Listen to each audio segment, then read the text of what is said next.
And to know more about the IGAD meeting next Thursday, we're joined in a studio by Ambassador Tareq, Ghoneim, former ambassador to Ethiopia. Hello, sir, and welcome to our show.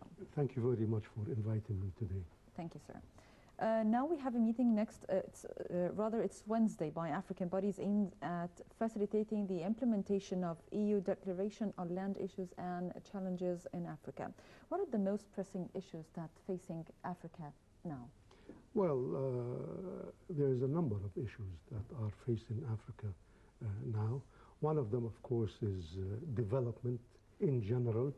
And another issue is a very important issue, and I believe you had a report just now about terrorism in Africa and how we as African nations can come together in order to face this danger that is spreading all over the continent now. As your report mentioned, this Boko Haram movement is based in Nigeria, but as we can see now, it is spreading to other countries surrounding Nigeria.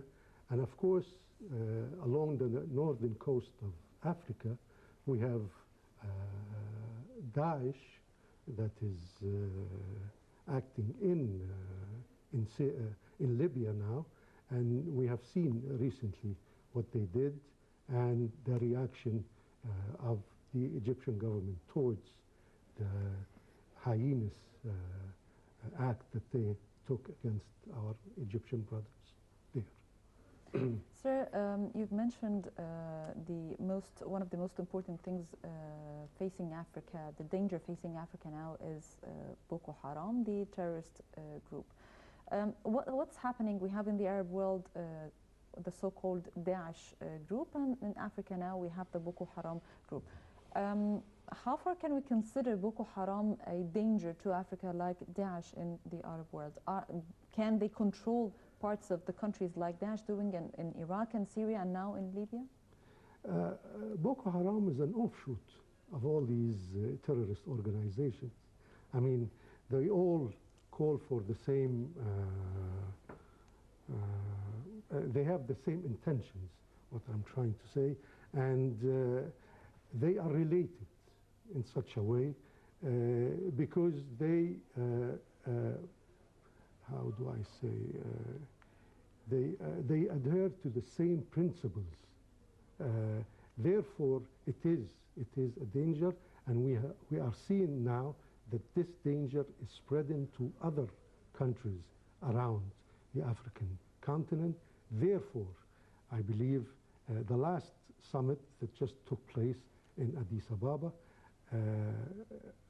tackled this issue in a very serious manner in order to find ways and means to confront this danger that is spreading through the African continent. Do you believe that Boko Haram is gaining power every day and they're becoming more dangerous every day in Africa? Well, we can see that it is.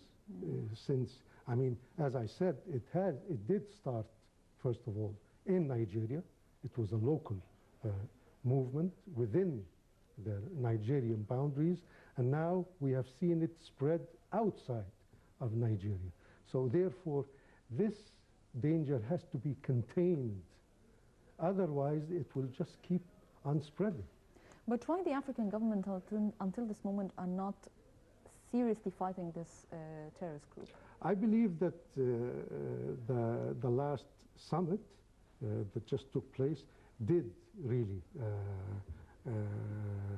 tackle this issue in a way that it was discussed in a very serious manner within the summit by the leaders of the African continent. And I believe that there are intentions today to form a rapid deployment force in order to confront this danger.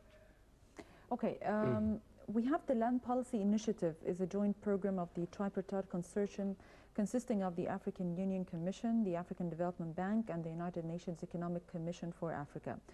What are the obstacles that stand in the way of Africa's economic development? Why we cannot consider or we cannot see that Africa one day become an major economic bloc? I don't believe that there are real obstacles for Africa to become a major economic bloc, because Africa is one of the richest continents when it comes to natural resources. What we need to do is to start using these natural resources within the African continent for the development of the African continent, instead of letting these resources be taken away by other countries from outside the continent. Mm-hmm. So what we need to do today is to have very clear plans on how to use these natural resources in the development of the countries of the continent of this continent. Mm-hmm. Okay. As you said that Africa is one of the richest continents in the world when it comes to natural resources, and there is a recent study showed that Africa will be one of the world's investment attraction as well. What are the potentials of such a status? The potential of, you mean investment? Yeah, very high. Investment. Very high, because as I said, I mean, Africa has the natural resources. What we need to do today is to entice these investors to come, instead of taking these raw materials, to invest in the countries, mm-hmm. In the African countries, and to develop these countries, because this is the real obstacle today. But sir, every country wants its own benefit and interest. They don't care about whether they are going to develop this country. They want their benefit. Absolutely. I understand what you mean, but in the end, there is a common African plan that has to be implemented in the end. And these are discussed usually within the African summits, and there are decisions that are taken. What we need to do is to take these decisions and implement them in a very serious manner. It's a give and take theory. It is, absolutely. Mm-hmm. But there has to be a stand, and we have to start somewhere.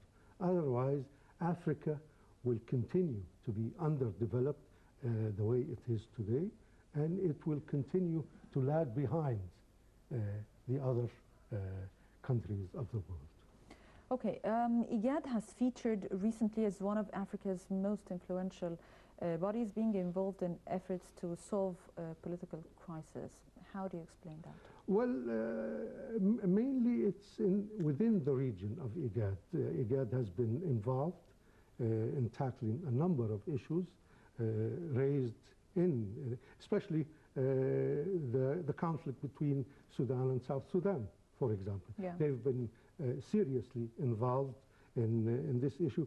And this, I believe, is something that should not be happening as long as we have the mechanism of the African Union.